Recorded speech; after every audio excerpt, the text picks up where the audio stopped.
Ô Marie conçue sans péché, priez pour nous qui avons recours à vous.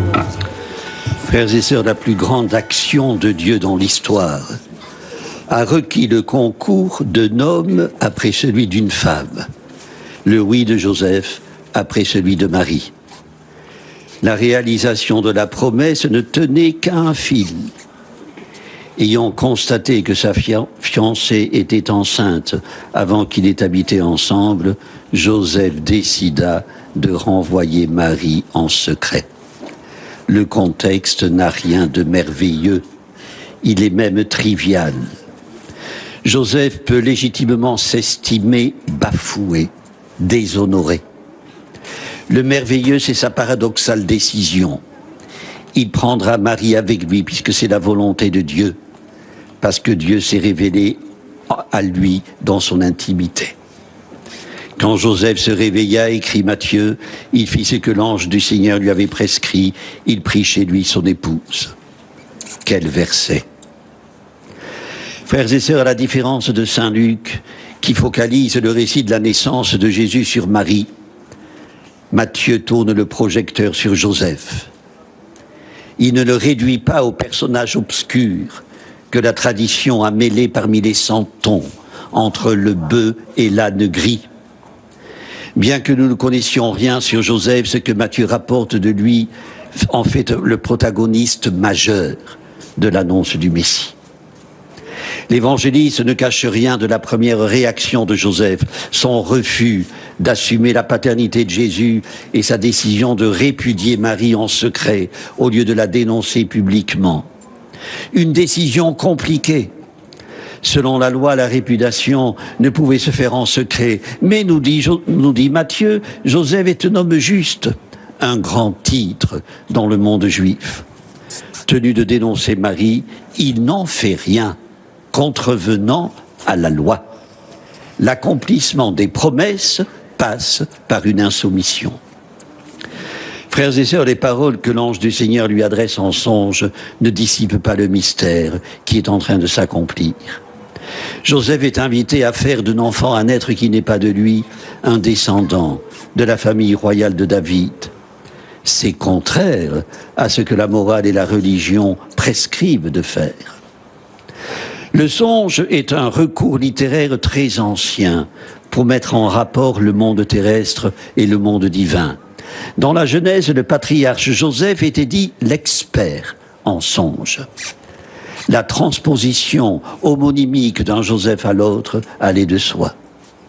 Matthieu garde la formule de la révélation par songe. Ne crains rien. En songe, il n'y a rien à craindre. Ce n'est pas le cas dans la réalité. Frères et sœurs, ainsi comptés, la naissance du Christ dans Matthieu est loin du pastiche de merveilleux dont nous habillons Noël. Elle est placée dans la ligne des Écritures. Tout cela est arrivé pour que soit accomplie la parole du Seigneur prononcée par le prophète, conclut l'évangéliste.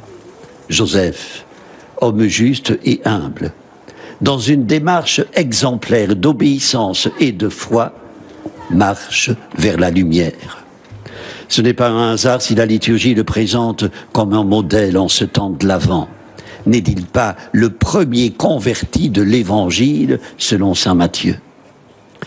Frères et sœurs, la conversion ne trace pas seulement le chemin qui sépare le non du oui, le chemin qui conduit du refus à l'obéissance.